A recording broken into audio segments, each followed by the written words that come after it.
Hello check. Hello check. Check one. ప్రభు నందు ప్రియమైన దేవుని బిడ్డలారా,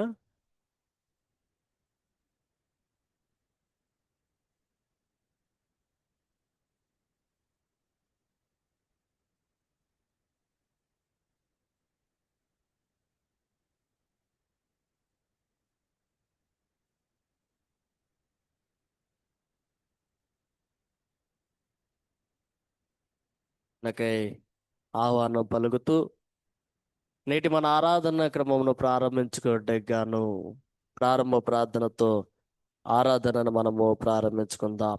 తలలు వంచుదాం, ప్రార్థనలో ఏకీభవిస్తాం. మహాపరిశుద్ధుడును ప్రేమ నమ్మకము కలిగిన మా ప్రియ పరలోకపు తండ్రి, మా రక్షక, నీ దయగలిగినటువంటి నామమునకు కృతజ్ఞతాస్తుతులు చెల్లిస్తూ ఉంటూ ఉన్నాం. ఈ దినమంతటిలో మీరు చూపిన కృపకై, మీరు చూపిన కృపా వాత్సల్యత కొరకు నీకు వందనాలు చెల్లిస్తూ ఉన్నాం. ఈ దినమంతటిలో చల్లని రెక్కల చాటున మమ్మలను బలపరచి, భద్రపరచి, ధైర్యపరచి, ఆదరించి, మా దేవ ఆయుష్ ఆరోగ్యాలతో నింపి క్షేమకరమైన ప్రయాణాలను అనుగ్రహించి ఈ సాయంకాల సమయమందు నీ సన్నిధిలో మేమందరము కూడా కనబడుటకు నీవిచ్చిన చక్కని అవకాశాన్ని బట్టి నీకు స్తోత్రాలు చెల్లిస్తూ ఉన్నాం. ఈ మండల కాలపు ఆరాధనలో ఈ 18వ దినపు మేము నీ సన్నిధానంలో నిలిచి సిలువలో మీరు పడినటువంటి వేదనను జ్ఞాపకం చేసుకుంటూ మా జీవితాలను నీ సన్నిధిలో ఎత్తి పట్టుకొనుచుండగా మమ్మలను దీవించమని, ఆశీర్వదించమని, సిలువలో కార్చబడినటువంటి మీ అమూల్యమైనటువంటి రక్తము చేత మమ్మలను ప్రక్షాళించి పరిశుద్ధమైనటువంటి జీవితము మేము జీవించినట్లుగా సహాయము దయచేయమని, ఈ ఆరాధన అంతయు మీకు మహిమకరముగాను నేను ఆరాధించబోతున్నటువంటి మాకందరికీ దీవెనకరంగా ఆశీర్వాదకరంగా మార్చమని సమస్తమైన మహిమ, ఘనత, ప్రభావం మీకు ఆరోపిస్తూ ప్రభువైన యేసు నామములో అడిగి వేడుకొనుచున్నాము తండ్రి, ఆమేన్. నేటి మన ఆరాధన క్రమమును ప్రారంభించుకున్నట్టుకు గాను మన ఆంధ్ర క్రైస్తవ కీర్తన పుస్తకంలో నుండి 191వ కీర్తన ఎంతో వింత ఎంతో చింత అనేటువంటి కీర్తన పాడుకొనొచ్చు ఆరాధన క్రమంలోనికి మనము ప్రవేశించము.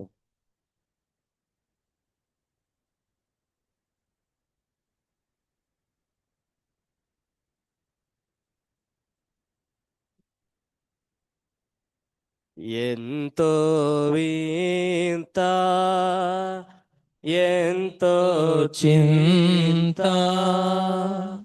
యేసు నాదు మరణమంతా పంతముతో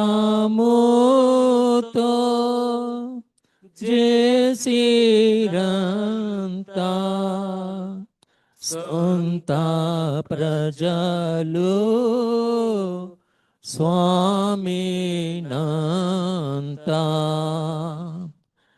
ఎంతో వింత ఎంతో చింత యేసు నాదు మరణమంతా పట్టి కట్టి నెట్టి కొట్టి తిట్టిరేసు నాదు నకాట అట్టి శ్రమలా నొంది పలుకా దాయేసు స్వామి నాడు ఎంతో వింత ఎంతో చింత యేసు నాదు మరణమంతా మోయాలేని మ్రానునొకటి మోపిరేసు వీపుపైని మోయలేక రాణి తోడా మూర్ఛాబోయే యేసు తండ్రి ఎంతో వింత ఎంతో చింత యేసు నాదు మరణమంతా కొయ్యాపైనే కయ్యన్ బెట్టి కాలు సేతు లలలో జీలల్ కఠినోలంతా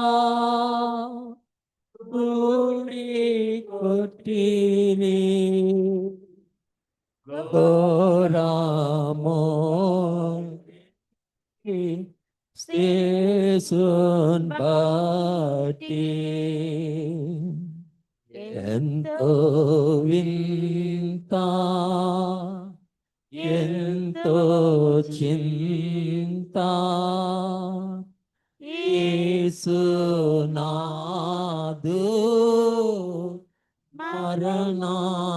మరణమంతా ఆముగనా చేదు చిరక ద్రావానిడిరి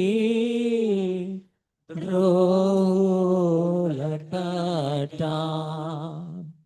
దాత్రి ప్రజల బాధ కోర్చి ధన్యోడా దివి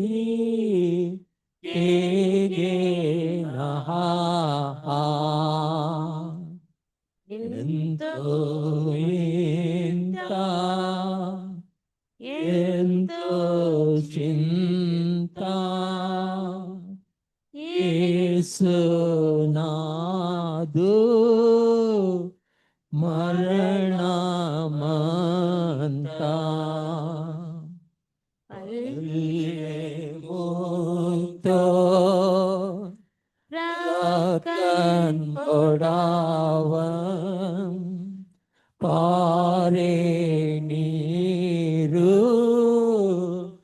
రక్తమహా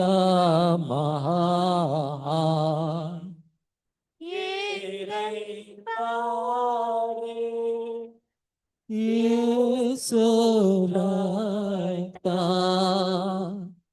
మెల్లా ప్రజల కెలమినొసగు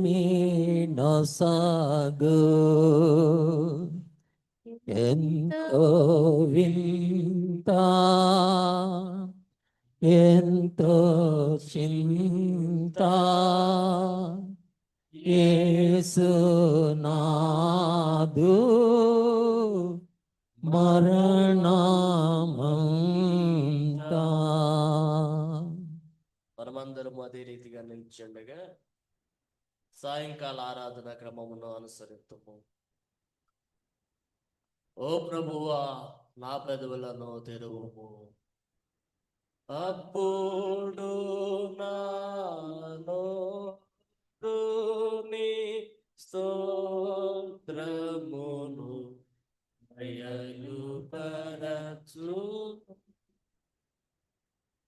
దేవా నన్ను విడిపించుటకు త్వరగా రమ్ము. ఓ ప్రభు నా తాయము నాకు త్వరగా రమ్ము. తండ్రికి నీ కుమారునికి నీ పరిశుద్ధాత్మకును ఆదియందు ఇప్పుడెల్లప్పుడు యుగ యుగముల దుండునాట్లు మహిమ కలుగుగా. ఆమేన్. ఆమేన్.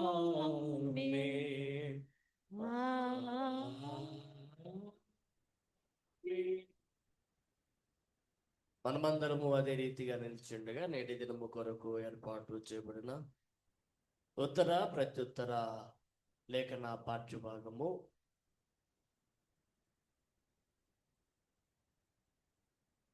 75వ సంకీర్తన 1 నుంచి 10 చరణాలు.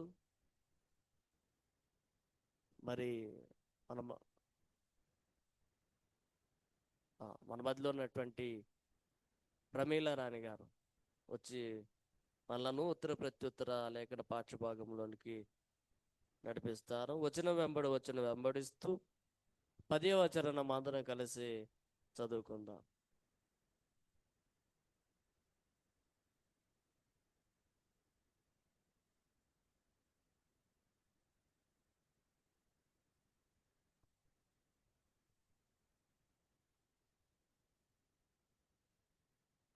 ప్రత్యుత్తర రీతిగా చదువుకుందాం.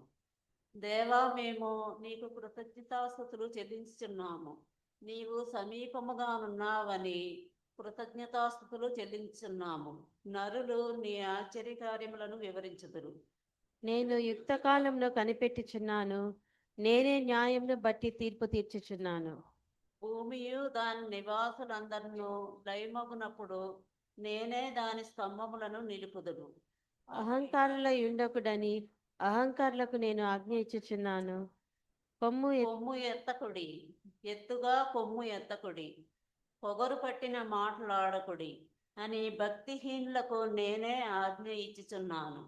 తూర్పు నుండి అయినను పడమటి నుండి అయినను అరణ్యము నుండి అయినను హెచ్చు కలగదు. దేవుడే తీర్పు తీర్చువాడు. ఆయన ఒకరిని తగ్గించును, ఒకరిని హెచ్చించును. యెహోవా చేతిలో ఒక పాత్ర ఉన్నది, అందులోని ద్రాక్షారసము పొంగుచున్నది, అది సంభారముతో నిండి ఉన్నది. చున్నాడు. భూమి మీదనున్న భక్తిహీనులందరూ మడ్డితో కూడా దానిని పీల్చి మృంగివేయవలెను. నేనైతే నిత్యము ఆయన స్తుతిని ప్రచురం చేయుదును. యాకోబు దేవుని నేను నిత్యము కీర్తించెదను. భక్తిహీనుల కొమ్ములనన్నిటిని నేను విరుగగొట్టెదను, నీతిమంతుల కొమ్ములు హెచ్చింపబడును. తండ్రికి కుమారునికి పరిశుద్ధాత్మకు ఆదియందు ఎప్పుడు ఎల్లప్పుడు యుగాయుగములందు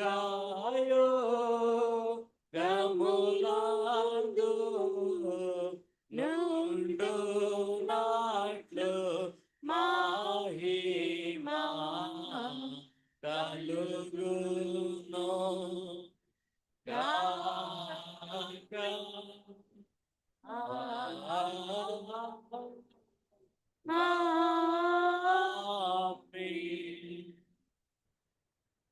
మనమందరం అదే రీతిగా నిల్చుండగా నేటి దినము కొరకు ఏర్పాటు చేయబడిన పరిశుద్ధ దేవాలయన పాఠ్యభాగము పరిశుద్ధుడైన మార్కు రాసిన మార్కు సువార్త 9వ అధ్యాయము 30 నుండి 32 వరకు గల వచనాలను మన మధ్యలో ఉన్నటువంటి తల్లి గారు సౌందర్యమణి గారు వచ్చి చదివి వినిపించవలసిందిగా మనం చేస్తున్నాం.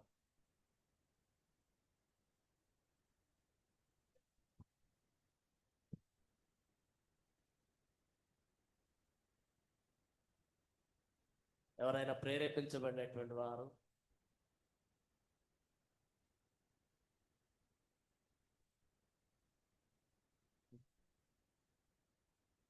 పరిశుద్ధుడైన మార్కు రాసిన సువార్త 9వ అధ్యాయము 30 నుండి 32 వచ్చిన.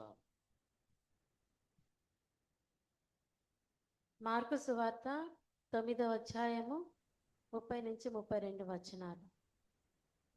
వారక్కడ నుండి బయలుదేరి గలిలయ గుండా వెళ్ళుచుండిరి. అది ఎవనికిని తెలియట ఆయనకి ఇష్టం లేకపోయెను. ఏలయనగా ఆయన తన శిష్యులకు బోధించుచు, మనుష్య కుమారుడు మనుషుల చేతికి అప్పగింపబడుచున్నాడు, వారు ఆయనను చంపెదరు, చంపబడిన 3 దినములకు ఆయన లేచునని వారితో చెప్పెను. వారు ఆ మాట గ్రహింపలేదు గాని ఆయన నడుగా భయపడెను. ఈ వాక్యం ఎంత పర్యం. ఓ ప్రభువా మమ్మను కనికరింపుము. దేవునికి స్తోత్రము కలుగునుగాక. దయతో కూర్చునుడి.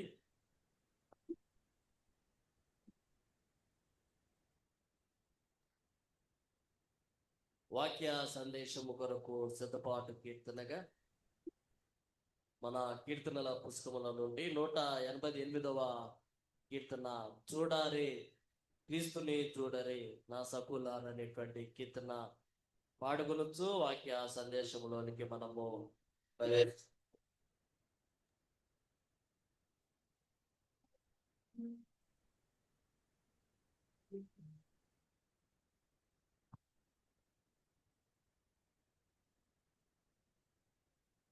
చూడరే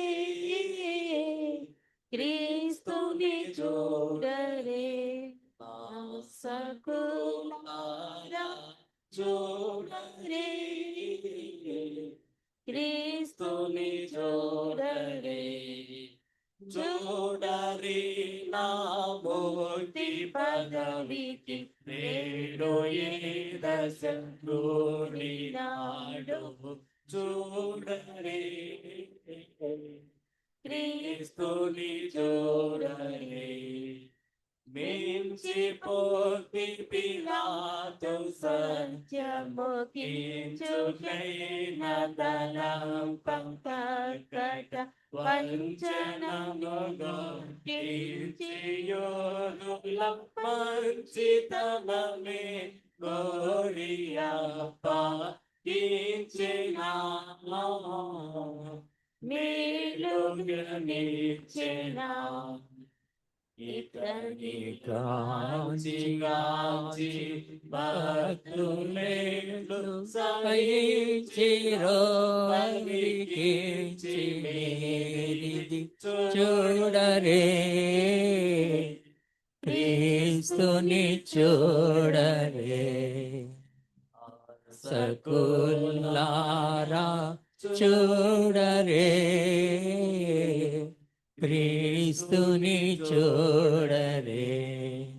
మటికి నా ఆశ్రమునకును ఆద్యమునరే లాడుచుండగా అంటగొట్టగ సిలువ మ్రామి అప్పగించుట కొరకు నిన్ను గాంచెనా ఇది మది నిల్చెనా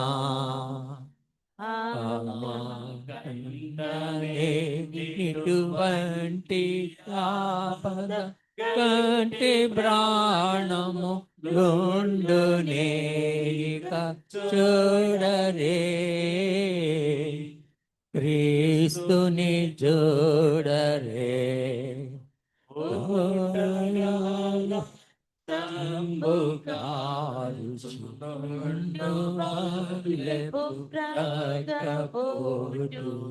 మాటి మాటికి చూడ దుఃఖము మరలు నేల మీద ముళ్ళ కిరీటమా ఇతనికి వాటమా యోధులు మోటులై పాఠమునని పాటులను గాటకము చేసి చూడరే, క్రీస్తుని చూడరే. నా సకులారా చూడరే, క్రీస్తుని చూడరే. ప్రార్థింతుము. సర్వకృపానిదేగు మా తండ్రి, మా రక్షక, ఈ సమయములో నీ దీన దాసురాలు జసింతురుబు గారి యొక్క పక్షముగా నీ సేవకునైనా నేను నిలువబడి కొద్ది నిమిషాలు నీ మాటలను ఈ నీ ప్రియమైన ఆత్మీయ సంగముతో పంచుకొనబోతుండగా మా నోటి మాటలు, మా అందరి హృదయ ధ్యానములు నీ దృష్టికి అంగీకారంగా నుండినట్లు సహాయము దయచేయమని, ఈ విత్తబడేటువంటి వాక్యము మా అందరి హృదయాలలో నీరు కట్టి తోటవలే ఫలించినట్లు సహాయము దయచేయమని శ్రమసేవకుడైన యేసు నామములోనే అడిగి వేడుకొనుచున్నాము తండ్రి. ఆమేన్. దయతో కూర్చునుడి.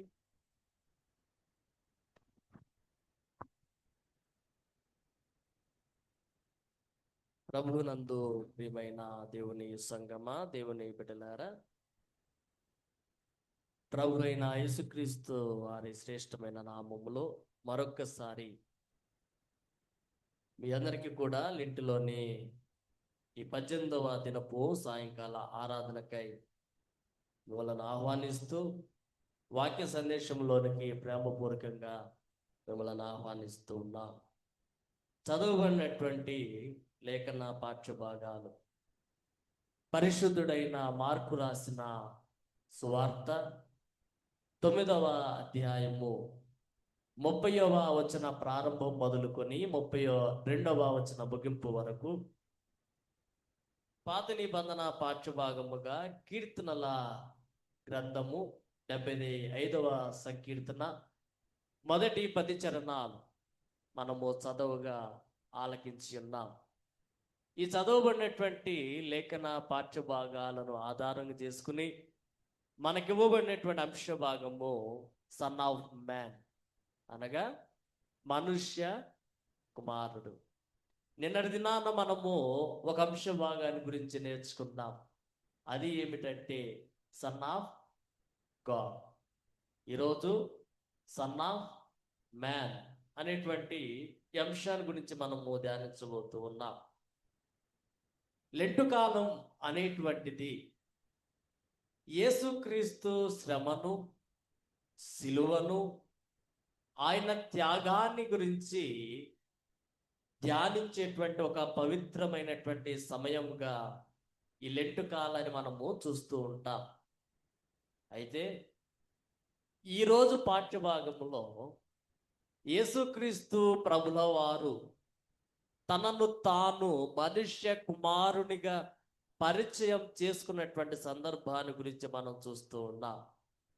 చదవబడినటువంటి లేఖన పాఠ్యభాగం మార్కు సువార్త 9వ అధ్యాయము 31వ వచనంలో ఏమని రాయబడిందంటే, ఏలయనగా ఆయన తన శిష్యులకు బోధించొచ్చు, మనుష్య కుమారుడు మనుష్యుల చేతికి అప్పగింపబడుచున్నాడు, వారు ఆయనను చంపెదరు, చంపబడిన 3 దినములకు ఆయన లేచునని వారితో చెప్పారు. దీనిలో నుండి మనము 3 ప్రాముఖ్యమైనటువంటి మాటలను చూడగలం. యేసుక్రీస్తు ప్రభుల వారు గలిలయ గుండా ప్రయాణమై వెళ్ళుచున్నటువంటి సందర్భంలో ఆయన ఎవరికి తెలియుట ఇష్టము లేదు గనుక ఆయన మాట్లాడుతున్నటువంటి మాట ఇది. తన మరణానికి సమీపంలో ఉన్నటువంటి తన జీవితాన్ని గురించి శిష్యులతో మాట్లాడుతూ ఉన్నాడు. మనుష్య కుమారుడు అనబడినటువంటి వ్యక్తి చనిపోవడానికి సిద్ధంగా ఉన్నాడు. శత్రువుల చేతికి అప్పగింపబడబోతూ ఉన్నాడు. అప్పగింపబడినప్పుడు శత్రువులు అనబడినటువంటి వారు ఆయనను చంపెదరు అనేటువంటి విషయాన్ని చాలా స్పష్టంగా మాట్లాడుతున్నాడు యేసుక్రీస్తు ప్రభుల వారు. దీనిలో యేసుక్రీస్తు ప్రభుల వారిని మనుష్య కుమారునిగా పిలిచినటువంటి సందర్భంలో మనుష్య కుమారుడు ఎవరు?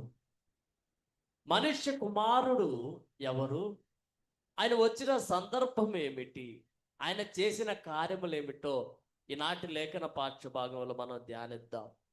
మొదటిది, మనుష్య కుమారుడు మన కోసం వచ్చిన రక్షకుడు.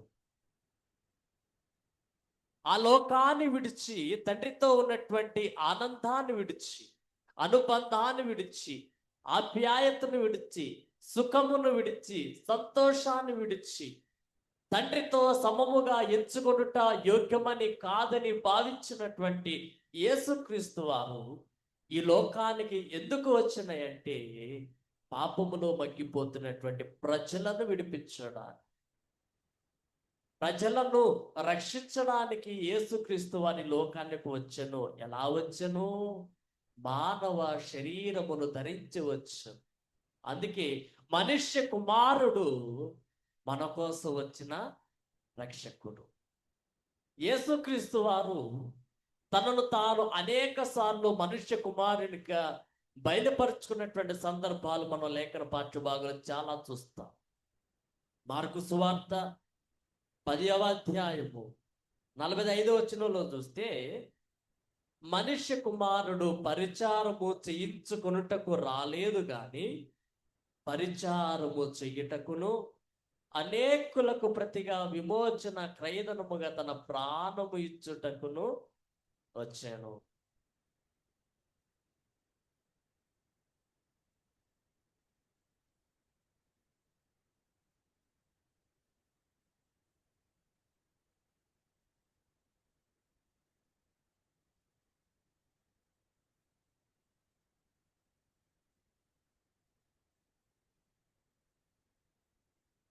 సంతోషంగా ఉండడానికి రాలేదు, ఆప్యాయంగా గడపడానికి రాలేదు. ఎందుకు వచ్చానంటే మనుష్య కుమారుడు పరిచారం చేయించుకోవడానికి కాదు, ఆయన పరిచారము చెయ్యుటకును. ఏ విధంగా పరిచారము చేశానంటే రోగులైనటువంటి వారిని స్వస్థపరచు, అనగారినటువంటి ప్రజలను లేవనెత్తెను, మరణించినటువంటి వారిని బ్రతికించెను, శిష్యుల పాదాలను తగ్గింపు స్వభావముతో కడిగి పరిచారము చేశాను. అంత మాత్రమే కాదు, ఆయన ఎందు నిమిత్తం వచ్చాడంటే అనేకులకు ప్రతిగా విమోచన కలిగించడానికి, క్రయధనముగా తన ప్రాణాన్ని ఇచ్చడానికి మనుష్య కుమారుడు వచ్చాను. అందుకని మనుష్య కుమారుడు మన కోసం వచ్చిన రక్షకుడని నేను మాట్లాడుతూ ఉన్నా. ఒక షాపుకు మనం వెళ్ళామనుకోండి, ఫలానా వస్తువు కావాలంటే అతను ఉచితంగా మనకి ఇవ్వడు. ఇస్తాడా? మరి ఏం చేయాలి? కొంత ఖరీదు దానికి ఉంటుంది, ఆ ఖరీదును మనం చెల్లించాలి. మనము కూడా మన ప్రాణానికి ఒక ఖరీదు ఉంది, మనకి కూడా ఒక వెల ఉంది. ఈ వెలను చెల్లించడానికి ఎవరు వచ్చారో తెలుసా? మన ప్రాణము యొక్క ఖరీదు ఏంటో తెలుసా? ఒక మనుష్యుని మరణం. ఒక మనుష్యుని మరణం మనలను విమోచనలోనికి నడిపించు. ఆ మనుష్యుడే మనుష్య కుమారునిగా పిలువబడుతున్న యేసుక్రీస్తు ప్రభులో వారు. ఆయన క్రయధనముగా మనలను కొనుగోలు చేయడానికి తన ప్రాణాన్ని ఇచ్చినాడు. తన ప్రాణాన్నిచ్చి మనకు విమోచనను అనుగ్రహించినట్లుగా లేఖన పాఠ్య భాగంలో చూస్తాం. ఇది మొదటి సందర్భం. రెండవది మనం గమనించినట్లయితే పరిశుద్ధుడైన యోహాను సువార్త 3వ అధ్యాయము 14 నుండి 15 వచనాలు గమనిస్తే, ఈ సినాప్టిక్ గాస్పల్స్, ఈ సమదృక్పథ సువార్తలలో యేసుక్రీస్తు వారిని చెప్పినటువంటి విధానము ఒకటైతే, యోహాను భక్తుడు చాలా స్పష్టంగా యేసుక్రీస్తు వారిని మనకు పరిచయం చేస్తూ ఉన్నాడు. చూడండి, 3వ అధ్యాయము 14-15 వచనాల్లో, అరణ్యంలో మోషే సర్పమును ఎలాగు ఎత్తెనో అలాగే విశ్వసించు ప్రతివాడును నశింపక ఆయన ద్వారా నిత్య జీవం పొందినట్లు మనుష్య కుమారుడు ఎత్తబడవలెను. పాత నిబంధనలో చెప్పబడినటువంటి మాట క్రొత్త నిబంధనలో నెరవేర్పు. ప్రవచన నెరవేర్పుగా యేసుక్రీస్తు వారు వచ్చారు. ఇజ్రాయేలు ప్రజలు అరణ్య మార్గంలో నుండి వెళుతున్నటువంటి సందర్భంలో దేవుడైన యెహోవా కోపించి వారి మధ్యలోనికి తాపకరమైనటువంటి సర్పములను పంపించినప్పుడు అవి వారిని కరవగా అనేకులు చనిపోయారు.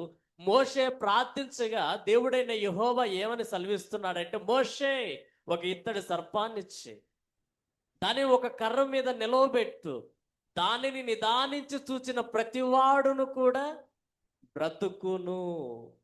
మోషే ఇత్తడి సర్పాన్ని చేసినాడు, నిలవబెట్టినాడు. ఆ సర్పము ఎలాగైతే ఎత్తబడెనో అలాగు మనిషి కుమారుడు తన 2 చేతులలో చీలలు గురుచుకొని తన కాళ్ళకి మేకులను కొట్టించుకొని భూమికి ఆకాశమునకు మధ్య ఆయన ఎత్తబడెను. ఎత్తడి సర్పము అనుకున్నటువంటి వెంటనే చేయడానికి కుదరదండి. సర్పం ఎలా ఉంటుంది? నిటారుగా ఉంటుందా? స్ట్రైట్గా ఉంటుందా? ఎలా ఉంటుంది? అది వంకరగా. అంటే మోషే ఆ ఇత్తడి సర్పాన్ని చేయాలంటే ఏం చేయాలో తెలుసా? ఆ సర్పాన్ని అనగగొట్టాలి, విరగగొట్టాలి, నలగగొట్టాలి. అలాగున మనిషి కుమారుడు కూడా తన దేహమును విరగగొట్టుకోవలసి వచ్చింది, నలగగొట్టుకోవలసి వచ్చింది, తనను తాను తృణీకరించుకోవలసి వచ్చింది. ఆయన భూమికి ఆకాశమునకు మధ్య మనిషి కుమారుడు ఎత్తబడ్డాడు. అక్కడ సర్పము ఎత్తబడినప్పుడు అనేకులు రక్షింపబడ్డాడు. ఇక్కడ యేసుక్రీస్తు ప్రభుల వారు ఎత్తబడినప్పుడు అనేకులు వారి యొక్క జీవితంలో నుండి రక్షణ మార్గంలోనికి నడిపించబడినట్లుగా లేఖనంలో మనం చూస్తూ ఉన్నాం. ఈ మనిషి కుమారుడు మన కోసం వచ్చిన రక్షకుడు. 3వ సందర్భాన్ని మనం ఒకసారి గమనించినట్లయితే అపోస్తుడైన పౌలు ఫిలిప్పీలకు రాసినటువంటి పత్రిక 2వ అధ్యాయము 7 నుంచి 8 వచనాలు ఒకసారి మనము గమనించినట్లయితే ఈ మనిషి కుమారుని యొక్క స్వభావము ఏ విధంగా ఉన్నదో అపోస్తుడైనటువంటి పౌలు భక్తుడు మాట్లాడుతూ ఉన్నాడు. మనుషుల పోలికగా పుట్టి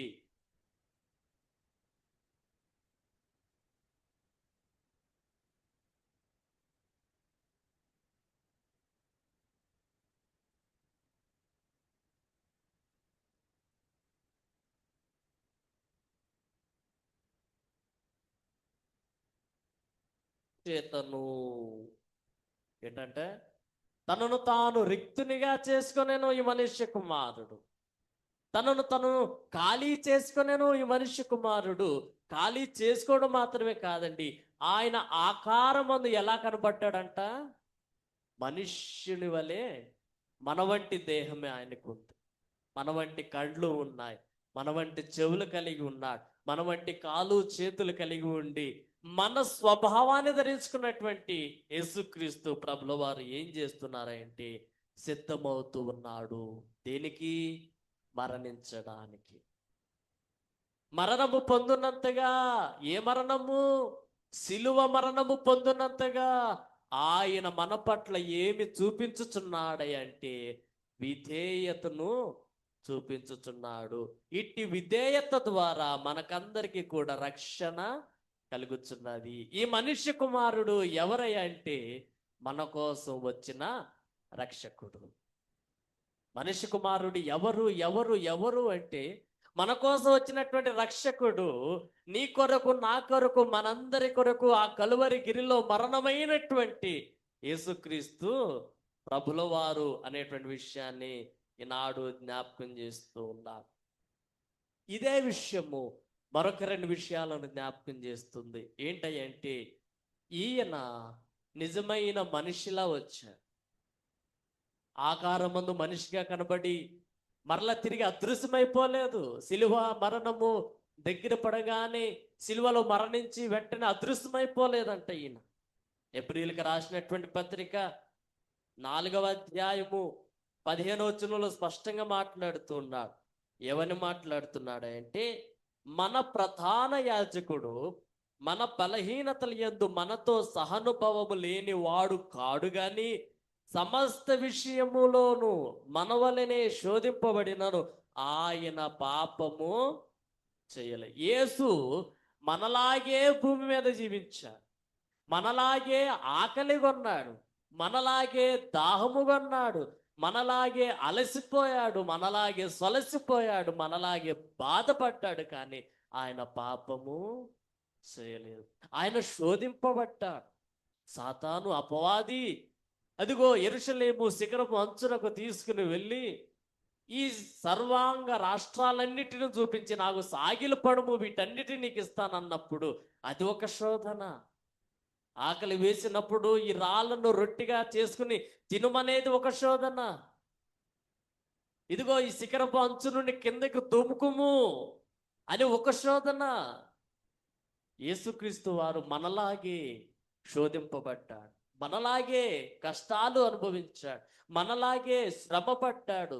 ఈ 3.5 సంవత్సర కాలములో ఆయన ఎందు నిమిత్తము అలసిపోయాడు అంటే, ఎందు నిమిత్తము బాధపడ్డాడంటే మనుషులైనటువంటి మన కోసమే. ప్రేమ లేని మనుషులను చూసి, పాపంలో బ్రతుకుతున్నటువంటి ఈ మనుషులను చూసి, రక్షణ లేకుండా ఇష్టానుసారమైనటువంటి బ్రతుకును జీవించుతున్నటువంటి మనుషులను చూసి, ఒకరిని ఒకరు చూచి ఓర్చుకోలేని మనుషులను చూసి, ఒకరిని ఒకరు దోచుకుంటున్నటువంటి మనుషులను చూసి ఆయనలో తనలో తాను వేదన పడ్డాడు. తనకు కావలసినటువంటి వారు మరణించినప్పుడు యేసు కన్నీటిని విడిచారు. ఆయన మనలాగే ఈ భూమి మీద నివసించారు. ఆయన మన రక్షణ కోసం వచ్చినట్లుగా మనం జ్ఞాపకం చేసుకుంటూ ఉన్నాం. యెషయా గ్రంథము 53వ అధ్యాయము 5వ వచనం అదంతా కూడా శ్రమ సేవకుని గీతంగా మనం చూస్తాం. యేసు యొక్క శ్రమ అది యాదృచ్ఛికం కాదు, కానీ అది దేవుని రక్షణ ప్రణాళిక.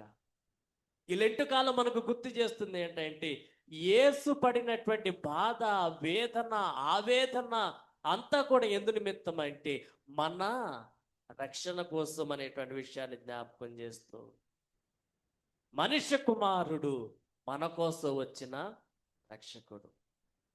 రెండవ విషయాన్ని జ్ఞాపకం చేసుకుంటే, మనుష్య కుమారుని యొక్క మార్గం శ్రమ యొక్క మార్గంగా పరిగణించబడింది. మార్కు సువార్త 9వ అధ్యాయము 32వ వచనంలో ఒకసారి ఈ మాటను మనం చదువుకున్నట్లయితే అక్కడ చాలా స్పష్టంగా మాట్లాడుతూ ఉన్నాడు. ఏమని మాట్లాడుతున్నాడు? వారు ఆ మాట గ్రహింపలేదు కానీ ఆయన నడుగా భయపడిరి. శిష్యులు ఎందుకు యేసుక్రీస్తు వారు చెప్పినటువంటి మాటను అర్థం చేసుకోలేకపోయారు?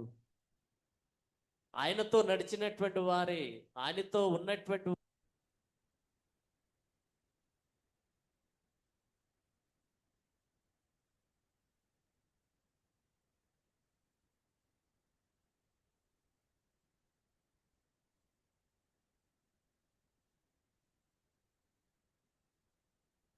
గొప్ప రాజు, శక్తిమంతుడు, మంచి రాజకీయ నాయకుడు, రాజ్యాన్ని స్థిరపరిచేటువంటి వారని శిష్యుల యొక్క భావన. అయితే యేసుక్రీస్తు యొక్క ఉద్దేశంలో ఈ మాట గల అర్థం ఏంటంటే, మనుష్య కుమారుడు బాధపడవలెను, మనుష్య కుమారుడు ఈ ప్రజల చేత తిరస్కారము పొందవలెను, మనుష్య కుమారుడు మరణించవలెను అనేటువంటిది యేసుక్రీస్తు వారి యొక్క మాట.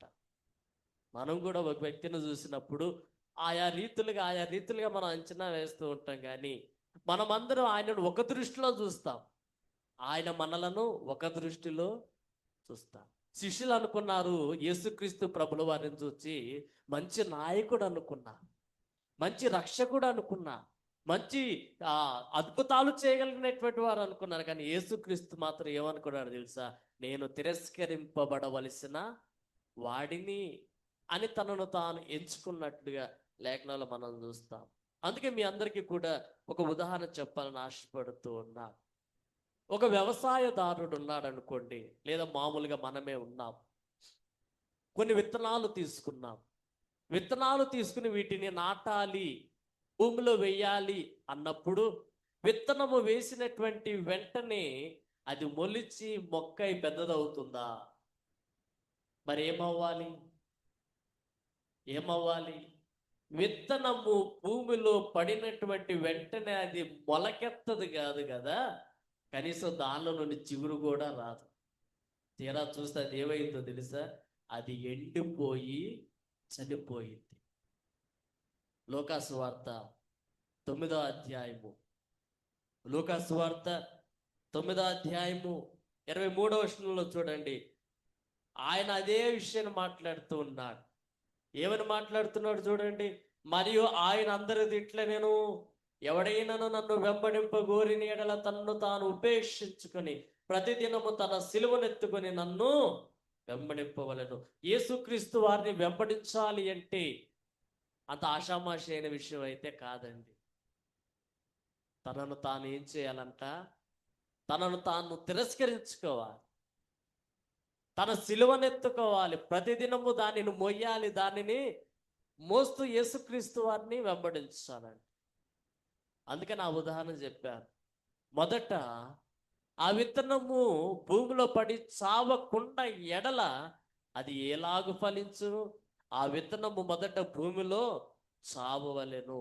చచ్చినటువంటి పిమ్మట అది ఊహించని రీతిగా మొలకెత్తును, అది ఊహించని రీతిగా చిగురించును. యేసుక్రీస్తు వారు కూడా అంతే.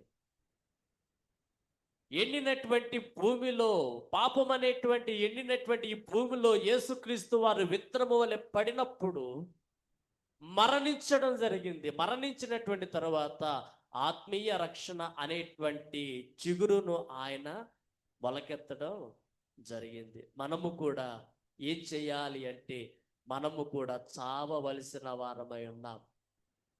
ఎలాగో తెలుసా? మనం చేసినటువంటి అతిక్రమ క్రియల వలన, మాటల వలన, తలంపుల వలన చెయ్యబడినటువంటి ప్రతి కార్యములన్నిటిని కూడా మనము చంపవలసినటువంటి వారమై ఉన్నాం. చంపవలసి యేసుక్రీస్తులో మరలా నూతనంగా జన్మించవలసిన వారమై ఉన్నాం. అదే ఈ సిలువ శ్రమల ధ్యానములలో మనం నేర్చుకోవాల్సినటువంటి. యేసుక్రీస్తు వారు అలాగనే మరణించారు. యోహాను సువార్త 12వ అధ్యాయము 24వ వచనంలో చూడండి. అదే విషయాన్ని ఇక్కడ మాట్లాడుతున్నాం అన్నాడు.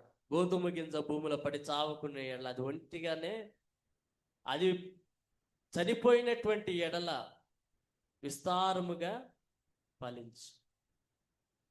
అలాగే యేసు మరణం తర్వాత కూడా జీవం అనేటువంటిది మనకందరికీ కలిగింది.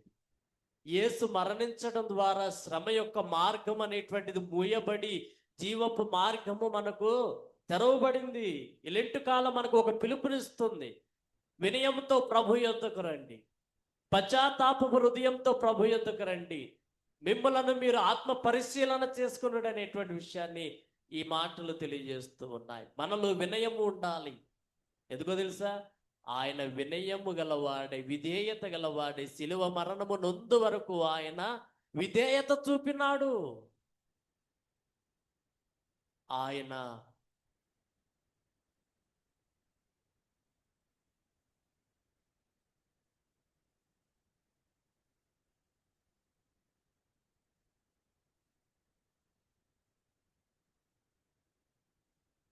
మరణము నీ పాపముల కోసమని ఎరిగిన ఎడల, యేసు మరణము నిన్ను రక్షించడానికని ఎరిగిన ఎడల మనలో పశ్చాత్తాపపు హృదయము కలుగుతుంది.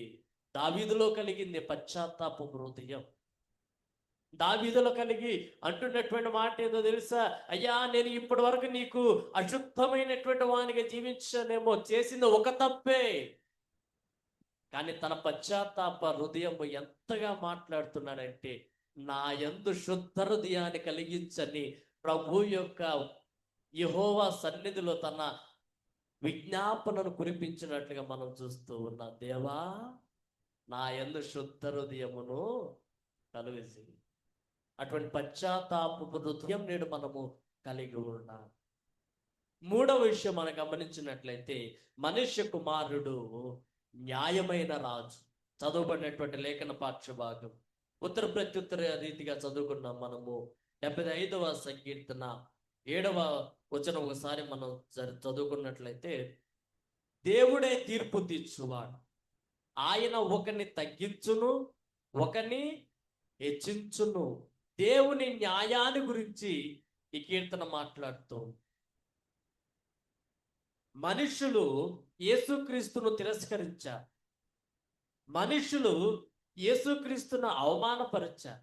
మనుషులు యేసుక్రీస్తుని సిలువ వేశారు. కానీ ఇంత చేసినప్పటికీ, మనుషులు దేవునిని తిరస్కరించినప్పటికీ, మనుషులు యేసుక్రీస్తుని వెలివేసినప్పటికీ, యేసుక్రీస్తు వారు దేవుడు ఏం చేస్తున్నాడంటే మనందరి కోసము అపోస్తల కార్యముల గ్రంథము 2వ అధ్యాయము 24వ వచనంలో చూడండి, మరణము ఆయనను బంధించి ఉంచుట అసాధ్యము గనుక దేవుడు మరణ వేదనలు తొలగించి ఆయనను లేపారు.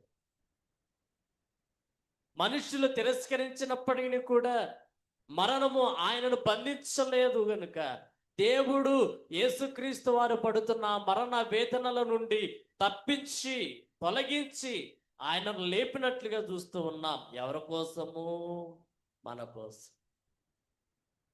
యేసుక్రీస్తు వారి యొక్క శ్రమ, మరణ, పునరుద్ధానములు జ్ఞాపకం చేసుకుంటున్నటువంటి మనమందరం కూడా యేసు యొక్క మరణం మన కోసమే.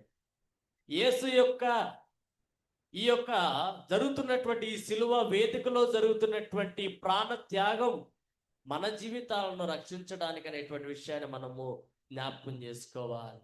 దేవుని తీర్పు చివరిది. నీతి చివరికి గెలుస్తుంది.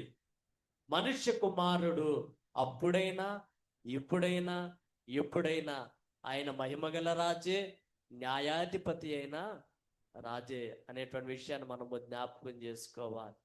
మన జీవితానికి ఒకసారి అన్వయించుకుంటే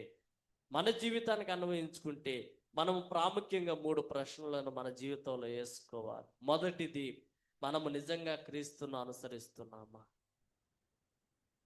యేసు మరణము గురించి తెలుసు, ఆయన పడినటువంటి వేదన తెలుసు, ఆయన పడినటువంటి శ్రమ తెలుసు. అయినప్పటికీ కూడా మనము యేసును నిజముగా అనుసరిస్తున్నామా, లేదా శిష్యుల వల్ల ఏదో ఆశించి ఆయనను అనుసరిస్తున్నామా?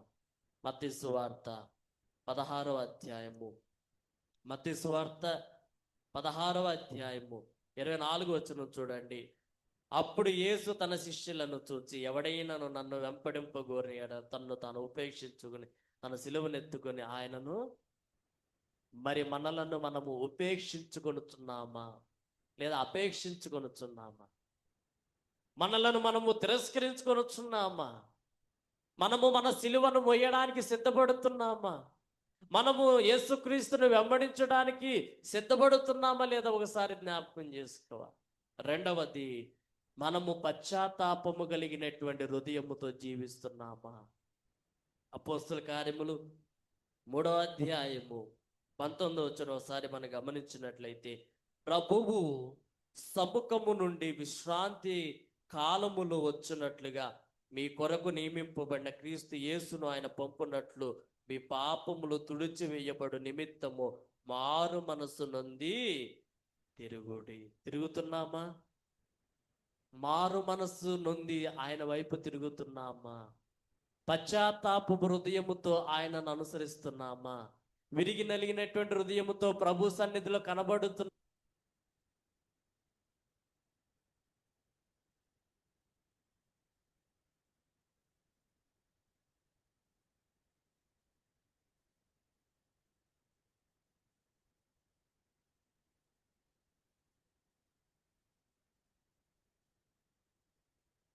మనకి ఎవరైనా సహాయము చేస్తే మనం వారికి థ్యాంక్స్ చెప్పకుండా వదలవు. మన కొరకు ఆ లోకాన్ని విడిచి వచ్చినటువంటి దేవునికి కృతజ్ఞతాస్తుతులు చెల్లించడం తప్పేముంది? మన పాపముల నిమిత్తము మరణించినటువంటి యేసుకు కృతజ్ఞతాస్తుతులు చెల్లించడంలో తప్పేముంది? మనలను రక్షించడానికి శిలువ మరణము నొంది ప్రాణమును తీసివేసుకుని ప్రాణమును సైతము లెక్క చేయకుండా శిలువలో మరణించినటువంటి యేసుకు కృతజ్ఞతాస్తుతులు చెల్లించడం తప్పేముంది? నేనైతే దేవునికి ఈ సమయంలో కృతజ్ఞతాస్తుతులు చెల్లించడం తప్పుగా నేనైతే భావించుకోను. ఎందుకో తెలుసా? నేనెవరినండి? ఒక పాపిని. నేనెవరిని? నా జీవితం ఏంటి? నా వ్యక్తిత్వం ఏమిటి? నా తల్లి నన్ను పాపంలోనే గర్భం ధరించింది.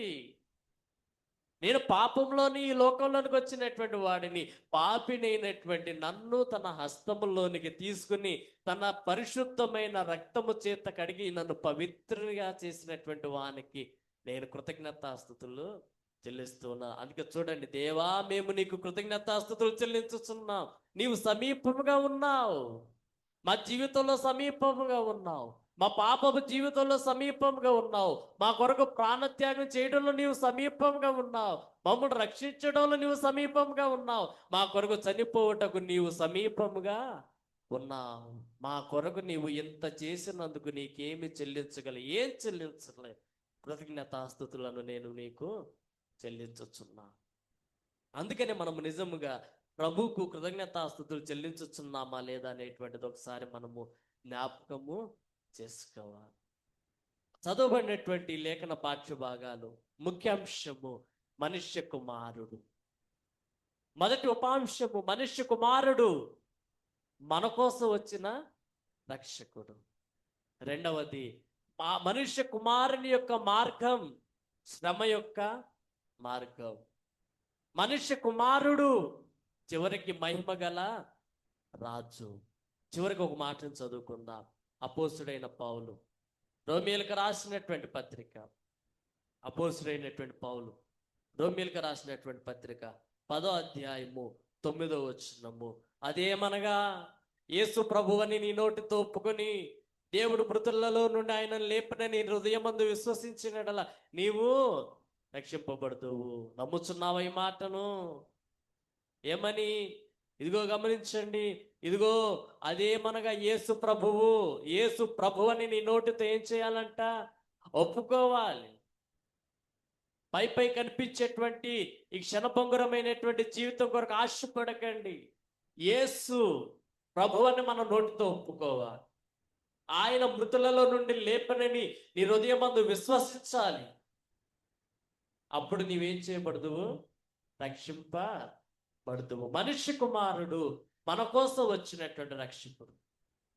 ఆయన వచ్చి 33.5 జీవిత కాలంలో 3.5 సంవత్సరాలు ఎన్నో ప్రాంతాలు తిరిగి, ఎన్నో ప్రదేశాలు తిరిగి, ఎందరో వ్యక్తిత్వాలు కలిగినటువంటి మనుషుల మధ్య సంచరించి, ఆయా పరిస్థితుల గుండా నడిచి, అవి అనుకూలమైనటువంటి పరిస్థితులైనా, శ్రమల పరిస్థితులైనా, సూచక క్రియలు చేయమను జనాంగముల మధ్య కూడా ఆయన నడిచి తిరిగి ఎంతగా విసిగిన వేసారిపోయినప్పటికీ కూడా ప్రభు యొక్క చిత్తము, ప్రభు యొక్క గమ్యము ఏంటంటే ఒకటే, సిలువ వేదిక కొరకు సిద్ధమవడం. ప్రజలు ఆయనను జై జై ధనుల నాదములతో మధ్య నడిపించబడినప్పటికీ ఆయనకు అవసరం లేదు. ఆకాశము చీల్చబడినప్పటికీ ఆయనకు అవసరం లేదు. శిష్యులు వచ్చినప్పటికీ ఆయనకు అవసరం లేదు. అద్భుత కార్యాలు చేసినప్పటికీ అవసరం లేదు.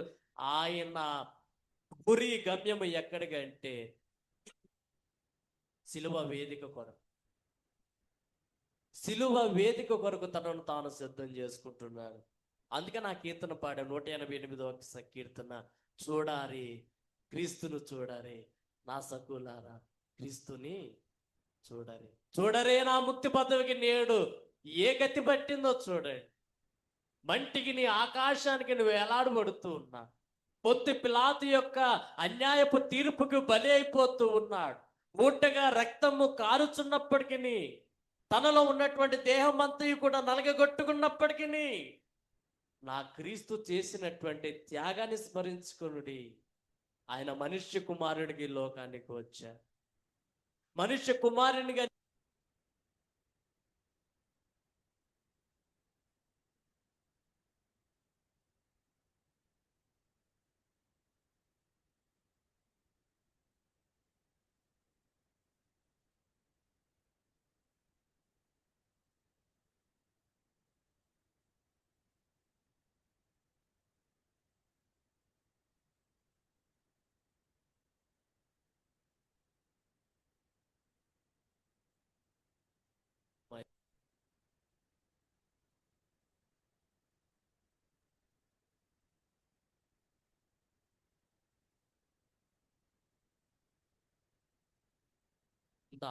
మనుష్య కుమారుడి లోకంలోనికి వచ్చినటువంటి రక్షకుడు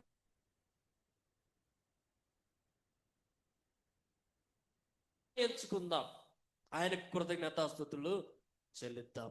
అటు కృపా దీవెన పరిశుద్ధాత్మ దేవుడు తన వెనుకల్లో మనకందరికి అనుగ్రహించి మనిషి కుమారునిగా మన వలె జీవించినటువంటి యేసు వైపు మన హృదయాలను త్రిప్పునుగాక. ఆమేన్.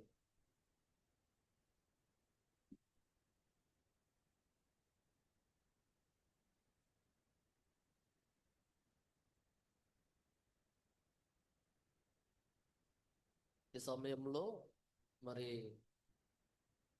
సంఘం యొక్క ఆధ్యాత్మిక నిమిత్తం, అనారోగ్యంతో ఉన్నటువంటి వారి నిమిత్తం, వెతుబడినటువంటి వాక్యం నిమిత్తం మన మధ్యలో ఉన్నటువంటి తల్లిగారు సౌందర్యమణి గారు వచ్చి మనల్ని ప్రార్థనలో నడిపించవలసిందిగా కోరుతున్నాం. ఈ ప్రార్థన అనంతరం మన మధ్యలో మిస్టర్ కిషోర్ గారు ఉన్నారు. వారు ఒక ప్రత్యేకమైనటువంటి కీర్తన పాటకు సిద్ధపడవలసిందిగా కోరుతూ ఉన్నాం.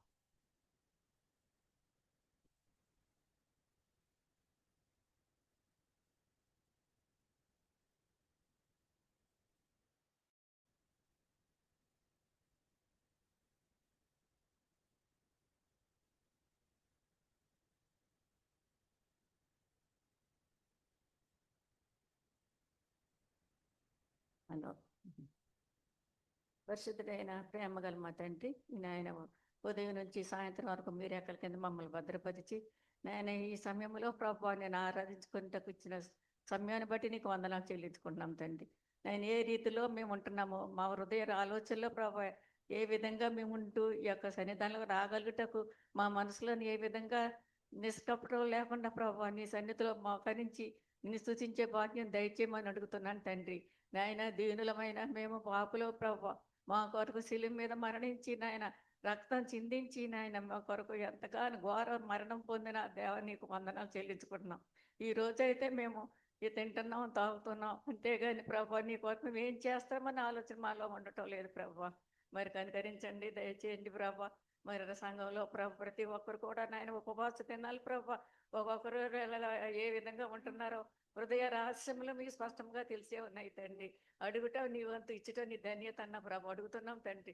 నీ యొక్క మండల కాలంలో ప్రభు నన్ను 18వ తారీఖు ప్రభు వరకు ఇచ్చినట్టుగా కృపను బట్టి నీకు వందనాలు చెల్లించుకుంటున్నాను తండ్రి. నేను ప్రభు నేను అనిలోకి రాలేకపోతున్నాను తండ్రి. నాకు ఇంటిలోనే కూడా ఏదో వాక్యం చదువుకుంటూ ఉంటున్నాను కానీ ప్రభు అసలు జ్ఞానం చేసుకోవాలంటే కానీ పాస్టర్ గారికి ఉన్నంత జ్ఞానం నాకు లేదు ప్రభు.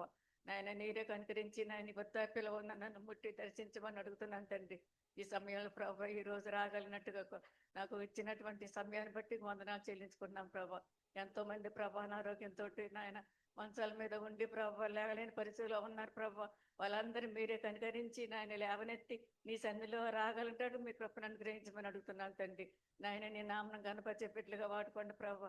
ఎక్కడ నీ ప్రార్థన చేస్తున్నారు వారందరినీ కూడా మీరు ఎక్కడికి అందరు భద్రపరచమని ఇదిగో ఈ వాక్యం ఇచ్చినటువంటి ఈ వాక్యాన్ని బట్టి మేము మనసు ధ్యానించుకునే భాగ్యం దయచేయమని అడుగుతున్నాం తండ్రి. నాయన ఇంకెవరైతే రాలేకపోయినారు ప్రభు రోజులు కూడా రాగలుగుటకు వాళ్ళ మనసులో ప్రేరేపణ కలిగి చేయండి ప్రభు. నీ నామను గణపరుస్తూ నీ స్తుతించే భాగ్యం దయచేయమని వచ్చిన వారందరినీ మెండండి ఎంతో కుమ్మరించమని ప్రభు యేసు క్రీస్తు నామమును బట్టి వేడి ప్రార్థిస్తున్నాను తండ్రి. ప్రార్థించినటువంటి తల్లి గారికి ప్రత్యేకమైన వందనాలు తెలియజేస్తూ ఈ సమయంలో మరి కిషోర్ గారు ముందుకు వచ్చి ఒక ప్రత్యేక మనం చూస్తున్నాం.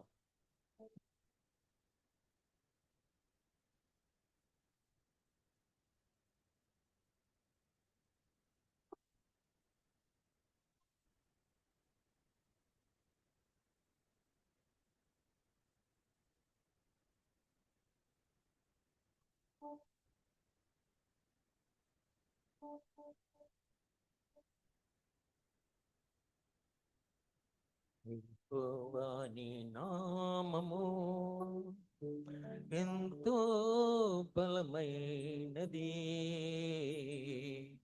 ఎంతో ఘనమైనది, ఎంతో బలమైనది. యెహోవాని నామము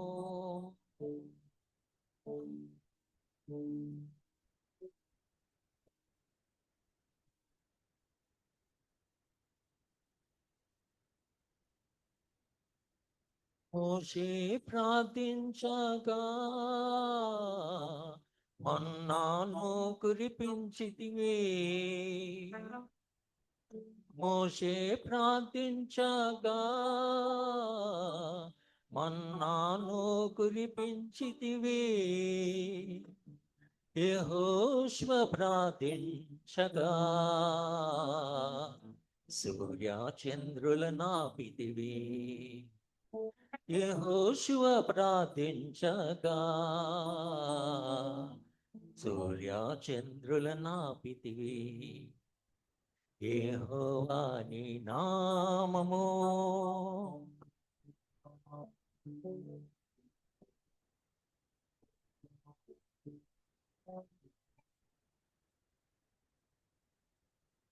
ఈ ప్రజల పక్షముగా యుద్ధములు చేసిన దేవా, ఈ ప్రజల పక్షముగా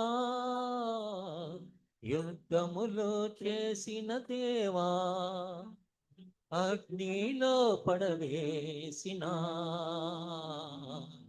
భయమేమీ లేకుండిరి. అగ్నిలో పడవేసిన భయమేమీ లేకుండిరి. యెహోవా నీ నామము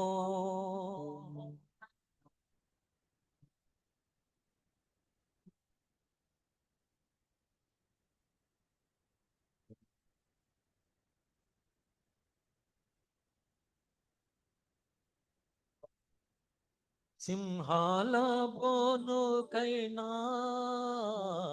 సంతోషముగా వెళ్ళిరి. సింహాల బోనుకైనా సంతోషముగా వెళ్ళిరి. ప్రార్థించిన వెంటనే రక్షించే నీ హస్తము. ప్రార్థించిన వెంటనే రక్షించే నీ హస్తము. యెహోవా నీ నామము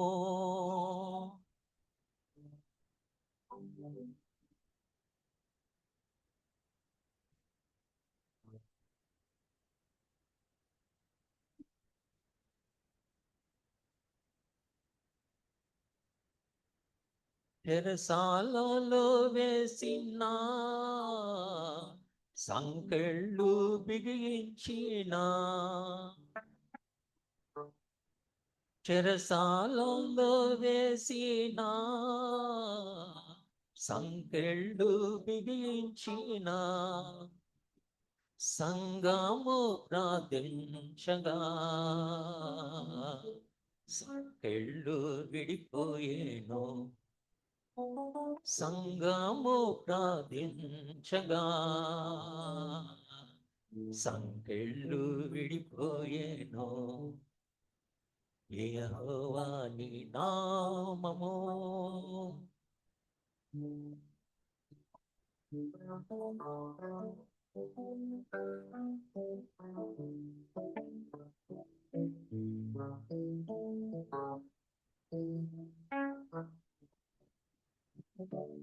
పౌలు శీలను బంధించి చెరసాలలో వేసిన,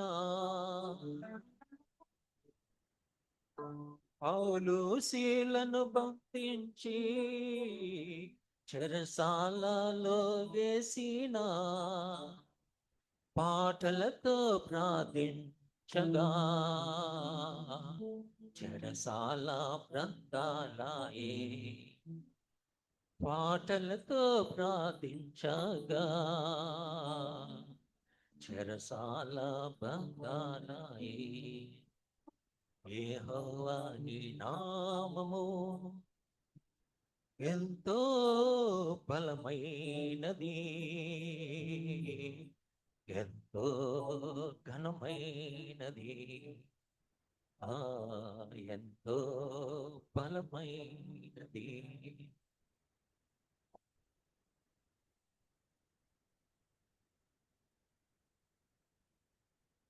ప్రత్యేక కీర్తన పాడి వినిపించినటువంటి శ్రీ కిషోర్ గారికి ప్రత్యేకమైన వందనాలు తెలియజేస్తున్నాం. ప్రకటనలు గమనించండి. రేపటి ఆరాధన యథావిధిగా దేవాలయం ముందు ప్రారంభించబడును. మిమ్మల్ని అందరూ కూడా ప్రోత్సహిస్తున్నాం. మరి ప్రతి ఒక్కరు కూడా ప్రభు యొక్క సన్నిధానంలోనికి రావడానికి మిమ్మల్ని అందరూ ప్రోత్సహిస్తున్నాం. మీతో కలిసి మేము కూడా, మాతో మీరు, మనమందరూ కూడా కలిసి ప్రభు యొక్క సన్నిధిలో కొద్ది నిమిషాలు గడుపుతూ ఆయన శ్రమల ధ్యానాలను స్మరిస్తూ ప్రభు ఇచ్చే ఆశీర్వాదాల కొరకు మిమ్మల్ని అందరూ కూడా ప్రోత్సహిస్తున్నాం. అనుకూలంగా ఉన్నటువంటి వారందరూ కూడా దేవాలయానికి రావాల్సిందిగా ప్రేమతో మిమ్మల్ని ఆహ్వానిస్తూ ఉన్నాను. మరి రేపటి దినమందు మనకు దైవర్తమానం అందించేవారు మిస్టర్ జి సందీప్ గారు రేపు మనకు వాక్యాన్ని అందిస్తూ ఉన్నారు. వారు రేపటి దినాన ఆన్లైన్లో మనకు అందించబోతున్నారు కనుక ఈ విషయాన్ని గమనించవలసిందిగా మనవి. ఈ రాత్రికాల సమయమందు మనకు మినీ మీల్స్ ఏర్పాటు చేయడం జరిగింది. అందుకు సహాయ సహకారాలు అందిస్తున్నటువంటి వారు ఆనంద్ గారి యొక్క ఫ్యామిలీ అని తెలియజేస్తూ ఉన్నాం. అలాగే మనకు కొన్ని ప్రార్థన రిక్వెస్ట్లు వచ్చాయి, ఇదేదో గమనించండి. క్యాథరిన్ జాన్సన్ గారు మరి వారికి ఆపరేషన్ జరగనై ఉంటుంది కనుక ఆపరేషన్ జరిగించబడుటకు బిడ్డ ధైర్యంగా ఉండడానికి ధైర్యం కొరకు ప్రార్థించండి. ఆపరేషన్ అంతా కూడా సక్సెస్ఫుల్గా జరిగినట్లు మీ అనుదిన ప్రార్థనలో జ్ఞాపకం చేసుకునండి. వివేయన్ గారికి మంచి క్షేమకరమైనటువంటి ఆరోగ్యము దేవుడు ఇంకా అనుగ్రహించలాగున, అలాగే మన జసింత్ రూప్ గారు దేవుని యొక్క నామములో బిడ్డకు మంచిగా ఆపరేషన్ జరిగి ఉన్నది. దేవుడు మంచి కృప చూపించినాడు. మరి బిడ్డ ఈరోజు ఇంటికి రావడం కూడా జరిగింది. మరి ఇంకను కూడా ఎలాంటి ఇబ్బందులు తలెత్తకుండా, ఇక ఇన్ఫెక్షన్ ఆగిపోనట్లుగా బిడ్డ సకాలంలో పరిపూర్ణమైనటువంటి ఆరోగ్యం పొందుకునేలాగిన మీ అనుదిన ప్రార్థనలో జ్ఞాపకం ఉంచుకోవాల్సిన మనవి. అలాగే మనము ఎప్పుడులాగా ప్రార్థించేటువంటి రీతిలో అనారోగ్యంతో ఉన్నటువంటి వారి కొరకు ప్రార్థించండి. విదేశాల్లో ఉన్నటువంటి వారి కొరకు ప్రార్థించండి. సంఘ ఆధ్యాత్మిక ఎదుగుదలకు ప్రార్థించవలసిందిగా మిమ్మల్ందరూ కూడా ప్రేమతో కోరుతూ ఉన్నాను. అలాగే 14వ తారీఖు జరగనై ఉన్నటువంటి వన్ డే ఉమెన్స్ మీట్ కొరకు కూడా మరి స్త్రీల సమాజ ఉమెన్స్ డిపార్ట్మెంట్ వారిని ఆలోచన చేయవలసిందిగా కోరుతా ఉన్నాం. ఇవి ఈనాటి ప్రకటనలు. ఈ ఆరాధనలో పాల్గొన్నటువంటి మీ అందరికీ, ఆన్లైన్లో వీక్షిస్తున్నటువంటి వారందరికీ, మరి వారికి ఇచ్చినటువంటి బాధ్యతలు నెరవేర్చినటువంటి వారికి అందరికీ కూడా ప్రభునామంలో ప్రత్యేకమైన వందనాలను తెలియజేస్తూ ఉన్నాం. దయతో సంగమంతి కూడా నిలిచి ఉన్న ఎడల ముగింపు ప్రార్థన, ప్రభు నేర్పిన ప్రార్థన, ఆశీర్వాదము, ఆరాధన ముగింపు కీర్తనగా 694వ కీర్తన పాడుకొనొచ్చు. నేటి ఆరాధన క్రమమును మనము ముగించుకుందాం. ప్రార్థింతుము. పరిశుద్ధుడా మా గొప్ప తండ్రి, నీ నామానికి వందనాలు చెల్లిస్తూ ఉన్నాం. నీవు సృష్టిని నిర్మించి మానవుని నిర్మించి జీవించుటకు అవసరమైనటువంటి సకల పరిస్థితులను మీరు అనుగ్రహించిన నీకు వందనాలు చెల్లిస్తూ ఉన్నా. మా దేవా, మా ప్రభువా, నీ కుమారుడను మా ప్రభు అయిన యేసుక్రీస్తు యొక్క శ్రమ మరణములను జ్ఞాపకం చేసుకుంటూ ఈ మండల కాలంలో మేమందరూ కూడా ఈ 18వ దినపు నీ సన్నిధానంలో కనబడుచుండగా దీవించండి, ఆశీర్వదించమని ప్రార్థన చేస్తూ ఉన్నా. మా జీవితాల్లో మీరు చూపినటువంటి కృపకే స్తోత్రాలు చెల్లిస్తూ ఉన్నాం. మీరు నడిపించుతున్న విధానాన్ని బట్టి నీకు వందనాలు చెల్లిస్తూ ఉన్నాం. నీ స్వరత్వం ఇచ్చి సంపాదించినటువంటి మా రెడీమర్ లూథరన్ సంఘాన్ని బట్టి నీకు వందనాలు చెల్లిస్తూ ఉన్నాం. సంఘము నీది, దీని కాయువాడవు నీవు, అధ్యక్షుడవు నీవై ఉన్నావు గనుక సంఘాన్ని నీ చేతుల్లో పెడుతూ ఉన్నాం. నీ సన్నిధులు ఎత్తి పట్టుకొనిచున్నాం. మీరు దీవించండి, ఆశీర్వదించండి. సంఘ సరిహద్దులను విశాలపరచమని నీ సన్నిధిలో వేడుకొనొచ్చు ఉన్నాం. ఇటు ఆరాధనలో పాల్గొంటున్నటువంటి ప్రతి ఒక్క కుటుంబాన్ని బట్టి స్తోత్రాలు. రాలేక ఆన్లైన్ ద్వారా వీక్షిస్తున్నటువంటి ప్రతి ఒక్కరిని నీ చేతుల్లో పెడుతున్నా. దీవించండి, ఆశీర్వదించు. సంఘ సరిహద్దులను విశాలపరచండి. మా దేవా, మా ప్రభువా, వృద్ధులు వయోవృద్ధులు ఉన్నారు.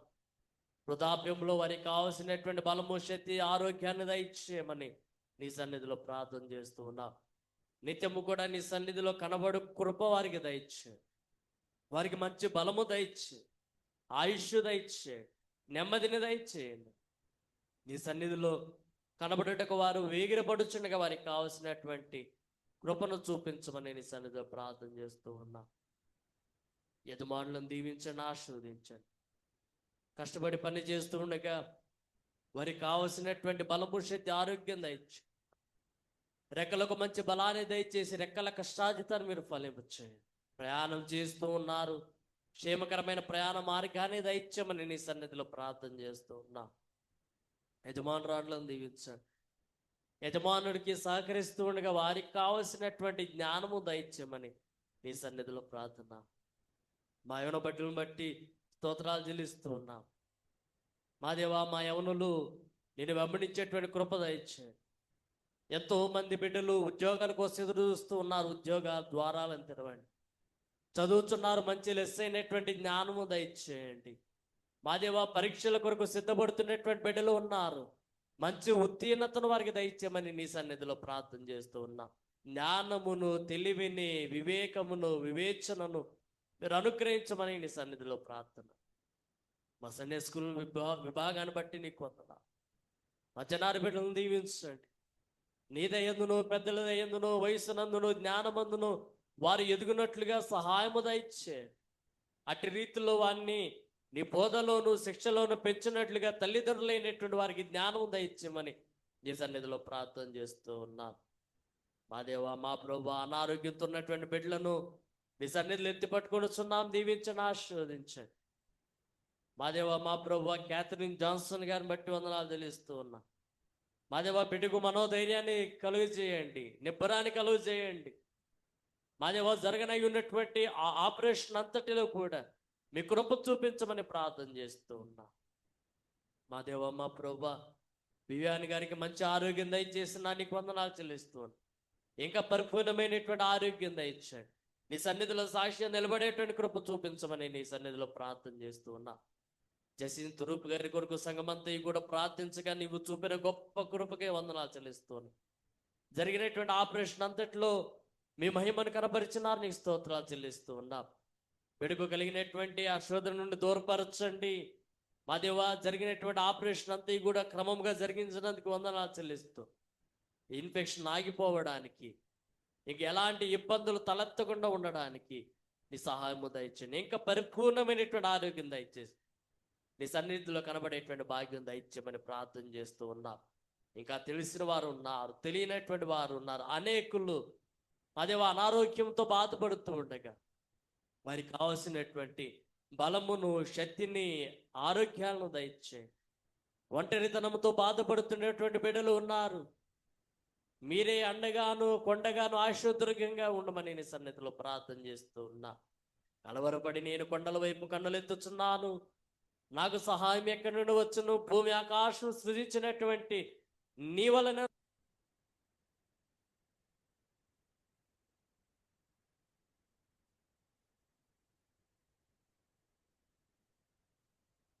సంఘపు బిడ్డలు విదేశాల్లో ఉంటూ ఉండగా, చదువుతుండగా, ఉద్యోగాలు చేయించుండగా, అక్కడ నివసిస్తూ ఉండగా ఆ కుటుంబాల చుట్టూ కూడా నీ దూతల కంచిగా దయచేయి. వారు చెయ్యి ప్రయాణాలు, ఉద్యోగాల్లో క్షేమమును దయచేయమని నీ సన్నిధిలో ప్రార్థన. సైనిక బాధ్యతలు నిర్వర్తిస్తున్న మా దేవా, మా కుటుంబం బట్టి స్తోత్రాలు చెల్లిస్తూ ఉన్నా. బిడ్డల చుట్టూ కూడా నీ దూతల కంచిగా దయచేయని, క్షేమం దయచేయమని ప్రార్థన చేస్తూ ఉన్నా. మా దేవా, మా ప్రభువా, గర్భిణీ స్త్రీలను దీవించండి. సుఖమైన ప్రసవం మీరు దయచేయమని ప్రార్థన. బాలింతలు ఇచ్చినటువంటి బిడ్డలు మీరు ఆశీర్వదించి తల్లి బిడ్డలకు మంచి ఆరోగ్యం దయచేయమని వేడుకుంటూ ఉన్నా. మా దేవా, మా ప్రభువా, గర్భఫలములేక ఎంతమంది బిడ్డలైతే వెనుకబడి ఉన్నారు, సంఘమంతయు కూడా ప్రార్థించుండగా నీ అద్భుతమైనటువంటి కార్యాలను జరిగించండి. మా దేవా, వారి యొక్క కౌగిట్లలో చక్కని చిరునవ్వు ఉండబడిన వరప్రసాదాలను దయచేయమని నీ సన్నిధిలో ప్రార్థన చేస్తూ ఉన్నాం. ఆయా సమస్యల చేత, ఆర్థిక సమస్యలు, శారీరక సమస్యలు, మానసిక సమస్యలు బాధపడుతున్నటువంటి వారిని నేను సన్నిధిలో ఎత్తి పట్టుకుని వస్తున్నా. ప్రతి ఆర్థిక పరిస్థితులు ఏమైపోయినట్లుగా సహాయం దయచేయండి. ప్రతి మానసిక పరిస్థితులను ఎదుర్కొనేటువంటి మరో ధైర్యాన్ని దయచేయండి. ప్రతి శారీరక సమస్యలు దూరము ఉన్నట్లు ఈ పరిశుద్ధాత్మ కృపను చూపించమని నీ సన్నిధిలో ప్రార్థన చేస్తూ ఉన్నాం. మా దేవా, మా ప్రభువా, ఈనాడు బిడ్డలు పరీక్షలు రాయడానికి సిద్ధపడుచుండగా వారికి కావాల్సినటువంటి జ్ఞానం దయచేయమని నీ సన్నిధిలో ప్రార్థన. ప్రయాణాలు చేస్తున్నటువంటి బిడ్డలను దీవించు, క్షేమకరమైన ప్రయాణ మార్గాన్ని దయచేయండి. ఈ రాత్రికాల సమయం మందు నీ సన్నిధిలో కనబడినటువంటి మా యొక్క కుటుంబాలను బట్టి వందన, వారిని దీవించండి, ఆశీర్వదించండి. నీ సన్నిధిలో ఎత్తి పట్టుకుని ఉండగా వారికి కావాల్సినటువంటి దీవెన ఆశీర్వాదాలు చేత నింపమని ప్రార్థన. ఆన్లైన్లో ఉన్నటువంటి కుటుంబాలను కూడా దీవించమని నీ సన్నిధిలో వేడుకొని ఉన్నా. రాత్రికాల సమయమందు మాకు ప్రేమని ఏర్పాటు చేసినటువంటి కుటుంబం ఆనంద్ గారి కుటుంబాన్ని బట్టి వందనాలు చెల్లిస్తూ, తయారు చేసినటువంటి హస్తాలను, వడ్డిస్తున్నటువంటి హస్తాలను తీర్చినటువంటి మాకు బలము శక్తిని అనుగ్రహించి, అర్పించిన దానికి రెట్టింపు దీవెనలు నీ కృపలో మెండుగా అనుగ్రహించమని నీ సన్నిధిలో ప్రార్థన చేస్తూ ఉన్నాం. మా దేవా, మా ప్రభు, ఎత్తబడినటువంటి వాక్యము బిడ్డల యొక్క హృదయాలలో నీరు కట్టి తోట వలె ఫలించినట్లు సహాయం దయచండి. నీవు మనుష్య కుమారుడికి లోకంలోనికి వచ్చి ఉన్నావు, నీవు అప్పగింపబడబోతూ ఉన్నావు. వారు నిన్ను చంపడానికి చూస్తూ ఉన్నారు. మేము విన్నాం. విన్నటువంటి వాక్యము మా హృదయాల్లో నీరు కట్టి తోట వల్ల ఫలించినట్లు సహాయం దయచు. నీవు మనుష్య కుమారుడిగా మమ్మలను రక్షించడానికి లోకానికి వచ్చావు అనేటువంటి విషయాన్ని నెమరు వేసుకుంటూ, నీవు మనుష్య కుమారుడిగా శ్రమ యొక్క మార్గములను మూసివేయడానికి లోకంలోనికి వచ్చావని మేము జ్ఞాపకం చేసుకుంటూ, మనుష్య కుమారుడిగా నీవు మా కొరకు ఆ వేదనలు, ఆ శ్రమలు, ఆ కల్వరి గిరిలో ఎవరు పడరాని పాటలను నీవు అనుభవించినందుకు, మమ్మలను విమోచించినందుకు, రక్షించినందుకు నీకు కృతజ్ఞతాస్తుతులు చెల్లిస్తూ ఉన్నాం. తండ్రి, మమ్మల్ని దీవించు. ఈ శ్రమల కాలములలో మేము వినయము కలిగి నిన్ను వెంబడించేటువంటి వారిగా, పశ్చాత్తాపము కలిగినటువంటి హృదయముతో నీ వైపు తిరిగేటువంటి వారిగా మమ్మలను మేము నీ చేతుల్లో సమర్పించుకునేటువంటి కృపా భాగ్యం మాదిరిగా దయచు. నీ సిలువలో కాచబడినటువంటి రక్తం ద్వారా మమ్మల్ని అందరూ కూడా పరిశుద్ధపరచమని నీ సన్నిధిలో ప్రార్థిస్తూ, ఈ రాత్రికాలపు దీవెనతో మమ్మలను నింపి నడిపించమని, రేపటి దినాన మేమందరూ కూడా నీ సన్నిధిలో చేరు పర్యంతము వరకు నీ పరిశుద్ధ ఆత్మ తోడు, నీడ, కాపుదల మాకు అనుగ్రహించి నడిపించు. అడగడానికి ఏమైనా అడిగి ఉంటే దయతో మమ్మల్ని మన్నించండి. అడగవలసినవి ఏవైనా మరచని ఎడల దయతో వాటిని నీ కృపలో మాకు అనుగ్రహించమని నీ కుమారుడను ప్రాణప్రియుడునైనా యేసునామములోనే ఈ ప్రార్థన అడిగి వేడుకొనుచున్నాము తండ్రి. ఆమేన్. పరలోకమందున్న మా తండ్రి, ఈ నామం పరిశుద్ధపరచబడుగాక, నీ రాజ్యము వచ్చునుగాక, నీ చిత్తం పరలోకమందు నెరవేర్చినట్లు భూమి అందరూ నెరవేరును గాక. మా అందిన ఆహారం నేడు మాకు దయచేయము. మాలో అపరాధములను చేసిన వారిని మేము క్షమించిన ప్రకారం అపరాధములను క్షమించము. మమ్మ శోధనలోనికి తీగదర్శనం తప్పించము. రాజ్యం, బలము, శక్తి నిరంతరం ఉంటున్నావు తండ్రి. ఆమేన్. మన పరమ తండ్రి అయిన దేవుని ప్రేమయు, మన కొరకు సిలువలో మరణించినటువంటి యేసుక్రీస్తు వారి యొక్క కృపయు, సదా మనలను నడిపించుచున్న పరిశుద్ధాత్మ యొక్క అన్య సహవాసమును, సన్నిధి, సమాధానము, దీవెన ఇప్పుడు ఎల్లప్పుడు మనకును, మన కుటుంబములకును, మన సంఘమంతటికి తోడయుండి దీవించి ఆశీర్వదించునుగాక. ఆమేన్. ఆమేన్.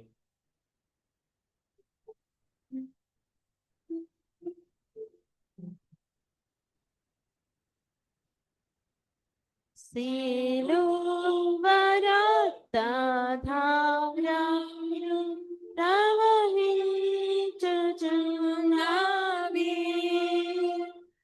ఎవరైనా దానిలో మునిగిన శుద్ధి నందేదారు.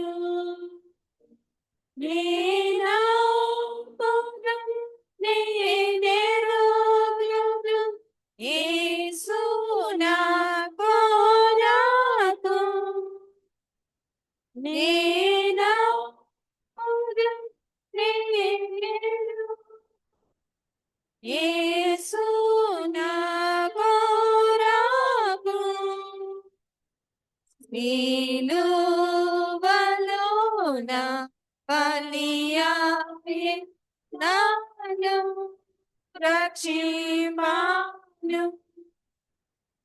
సిలువలోన బలియాడి నన్ను రక్షింప